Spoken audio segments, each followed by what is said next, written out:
لیلۃ القدر، انا انزلناہ فی لیلۃ القدر وما ادراک ما لیلۃ القدر لیلۃ القدر خیر من الف شہر تنزل الملائکۃ فیہا باذن ربہم من کل امر سلام ہی حتی مطلع الفجر۔ ہم نے قرآن کو لیلۃ القدر میں اتارا، تمہیں کیا خبر کہ لیلۃ القدر کیا ہے؟ لیلۃ القدر 1000 مہینوں سے بہتر ہے، اس میں فرشتے اترتے ہیں اور یہ صبح تک رہتی ہے۔ لفظ قدر عربی میں اس کا ایک مطلب ہے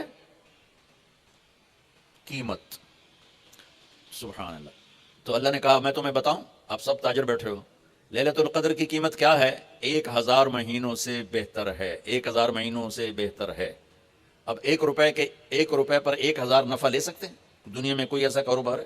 جو ہیروئن بیچتے ہیں وہ بھی نہیں لے سکتے۔ اور میرا اللہ کہہ رہا ہے ایک رات 1000 مہینے، یعنی کوئی 82-83 سال۔ یہ تو آ گیا پہلا قدر۔ دوسرا اس کا مطلب ہے تنگ پڑ جانا، تنگ پڑا وقت فقدر علیہ رزقہ۔ تو تنزل الملائکۃ فیہا، تنزل الملائکۃ والروح فیہا، کہ اس رات اتنے فرشتے اترتے ہیں کہ زمین تنگ پڑ جاتی ہے، سبحان اللہ، اتنے فرشتے آتے ہیں زمین تنگ پڑ جاتی ہے۔ تیسرا مطلب ہے قدر، مقدار کو، تو اللہ تعالیٰ نے اس کا آخری مطلب بھی بتایا، سلام ہی حتی مطلع الفجر، کہ یہ فجر کی نماز تک، فجر کی اذان تک یہ رہتی ہے۔ 3 مطلب ہیں قدر کے، تینوں اللہ نے قرآن میں کور کیے۔ قیمت کیا ہے؟ 1000 مہینوں سے بہتر۔ تنگی کیا ہے؟ فرشتوں سے زمین بھر جاتی ہے۔ مقدار کیا ہے؟ صبح صادق۔ لیلۃ القدر 27 کی نہیں ہوتی، 21، 23، 25، 27، 29۔ اب یہ 5 راتیں جاگنے چھوٹ، آپ لوگ تو ویسے رات کے بادشاہ ہو، جاگ لو۔ تو لیلۃ القدر مسجد میں نہ گزارو، گھر میں گزارو۔ یہ مسجدوں میں اشتہار لگ جاتے ہیں، فلاں کے ساتھ شب قدر گزاریں، فلاں حضرت کے ساتھ شب قدر گزاریں، پھر ادھر کوئی صلاۃ تسبیح پڑھ رہا ہے باجماعت، عورتیں صلاۃ تسبیح کی جماعت کرا رہی ہیں، اور پتہ نہیں اور کتنی عجیب و غریب قسم کی عبادات شروع ہو جاتی۔ یہ نفل عبادت ہے، میرے نبی گھر میں پڑھتے تھے۔ آپ نے اشراق کے سوا ہر نفل گھر پڑھا، ہر سنت گھر میں پڑھی، تو آپ لیلۃ القدر کو یہ مستورات بھی آپ بھی اکٹھے ہو کے نہیں منانا، الگ الگ مصلی بچھا کر اپنے اللہ سے رونا دھونا کرو، اپنے اللہ کو منانا کرو، میں بھی کروں آپ بھی کریں۔ نوافل کی جیسے ابھی شب برات گزری تو اشتہار تھے، میں جا رہا تھا ادھر غلام آباد میں، ایک جنازہ ہو گیا تھا، تو اشتہار فلاں حضرت کے ساتھ شب برات گزاریں، فلاں مسجد میں شب برات گزاریں، فلاں جگہ شب برات گزاریں۔ بھائی وہ گھر میں منانے کی ہے، مسجد میں نہیں۔ میرے نبی نے نفلوں کو تنہائی میں ادا کیا، فرض کو مجمع میں ادا کیا۔ لیلۃ القدر میں جاگنا نفل ہے، اور پھر جب کٹھے ہو جائیں گے لوگ اور عورتیں تو پھر ساتھ غیبت بھی چلے گی، اور ایک غیبت کا بول ساری رات کو اڑا کے رکھ دے گا۔ مردوں یا عورت کٹھے ہو جائیں غیبت سے تو بچتے نہیں، نہ ہی رک سکتے ہم۔ سندھ سے ہم بائی روڈ آ رہے تھے، کراچی سے بائی روڈ جماعت تھی، تو وہ راستے میں بڑی غیبت کریں، نوجوان تھے سارے نئے نئے، میں چپ کر کے سنتا رہا۔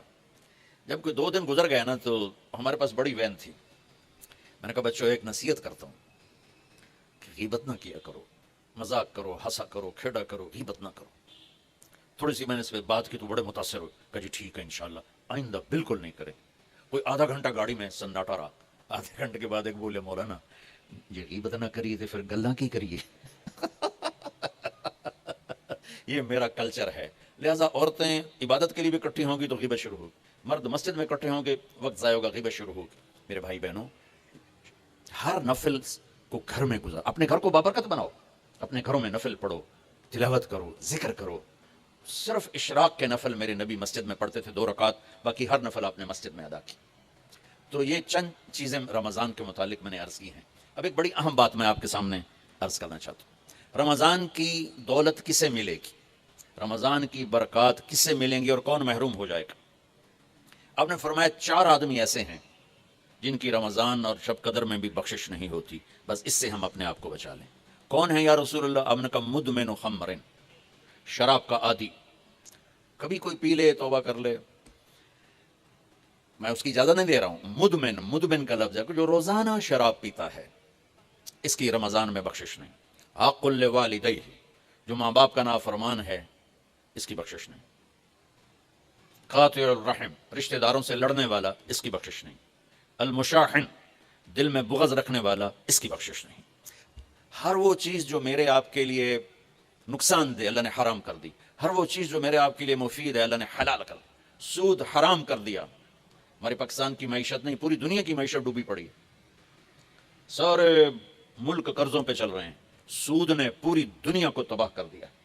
تو میرے اللہ تعالیٰ نے، آپ دیکھتے ہیں میرا اللہ کہتا ہے فَأَذَنُوا بِحَرْبٍ مِّنَ اللَّهِ وَرَسُولِهِ، اگر سود نہیں چھوڑو گے تو میرے اور میرے رسول مل کر تمہارے خلاف جنگ کریں گے۔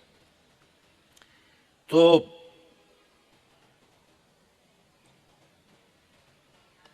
ہر وہ چیز جو مضر ہے اللہ اسے بند، چونکہ سود چند ہاتھوں میں دولت کٹھی کر دیتا ہے اور غریبوں کے چولہے ٹھنڈے ہو جاتے ہیں، یہ اللہ کو ناپسند ہے۔ جو بھی بھائی پھنسے ہوئے ہیں نکلنے کی نیت کریں اور کوشش کریں، انشاءاللہ چین کی نیند سوئیں گے، چین کے سے اٹھیں گے۔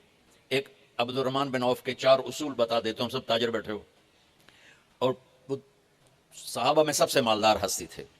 انہوں نے ایک دن فرمایا میں نے زندگی بھر نہ ادھار خریدا نہ ادھار بیچا، اگرچہ یہ آپ کو آج کے ماحول میں بڑی عجیب بات لگے گی چونکہ ہمارے سارے بازار ادھار پہ چلے گئے ہیں۔ انہوں نے نہ کبھی ادھار خریدا نہ ادھار بیچا، تو کتنا سکون ہو گیا، آرام سے سو رہے ہیں۔ اب ہماری تجارت میں ادھار خرید رہے ہیں ادھار بیچ رہے ہیں، کبھی وہ تنگ کرتا ہے کبھی یہ تنگ کرتا ہے، تو ایک اس موبائل نے تباہی پھیر دی، باقی کسر اس نے پوری کر دی۔ ٹوائلٹ بھی فون سن دے بیٹھے، کبھی سٹاک نہیں کیا مال کو، کبھی سٹاک نہیں کیا، جو ہی نفع ملا فوراً بیچ دیا۔ واہ واہ۔ تو ادھار خریدا نہیں، ادھار بیچا نہیں، 2، کبھی سٹاک نہیں کیا، 3، اور کبھی سودے کا عیب چھپایا نہیں، اس میں کوئی عیب ہے بتا دیا۔